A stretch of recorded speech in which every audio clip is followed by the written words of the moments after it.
And we're going back to updating Kaduna State, where 287 students abducted by armed terrorists from a school in Kuriga, Chikun Local Council of Kaduna State have been freed after enduring at least 17 days in captivity. The circumstances surrounding the release remains unclear, but we have our correspondent in Kaduna State, our senior reporter in Kaduna State, Uba Sani, joining us live now. Glad to have you join us on the news this morning. After at least 17 days in captivity, these students have been released. What more do you know at this time? Good morning, Olamide. It's actually a very good morning here in Kaduna State.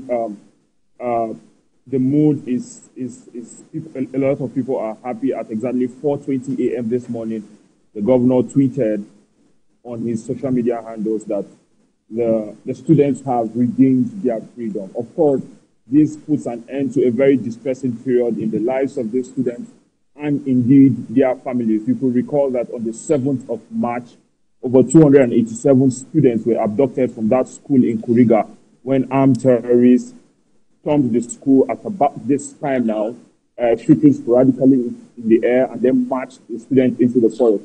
You could also recall that a member of the vigilante service was shot dead in an attempt to rescue the students. Of course, it is still quite unclear the circumstances surrounding the release of these children, and a lot of questions are being asked. Was ransom paid, or did security forces secure the release of this student by engaging the bandits?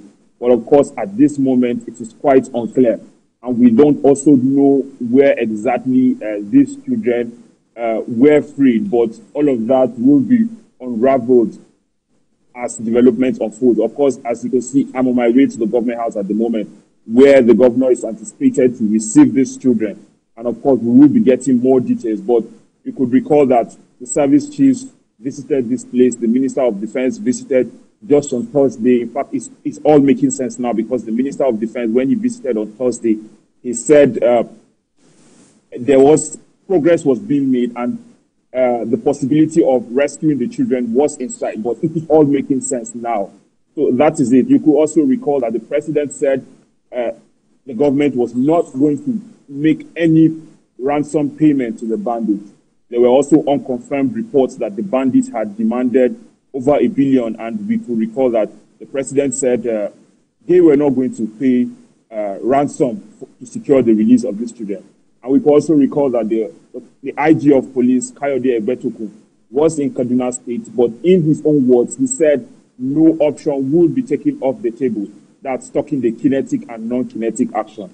But for now, it is quite unclear the strategy that was used to secure the release of these children. But it is a very, very good news, especially to the residents who have been quite troubled about the rate of kidnapping in the state, to find out that these children have regained their freedom on hot this morning. All right, Lupe, we expect more update from you as soon as you get to the State House. That's our correspondent, our senior reporter, Uba Sani, live for us in Kaduna State this morning. Thank you for joining us on the news this hour.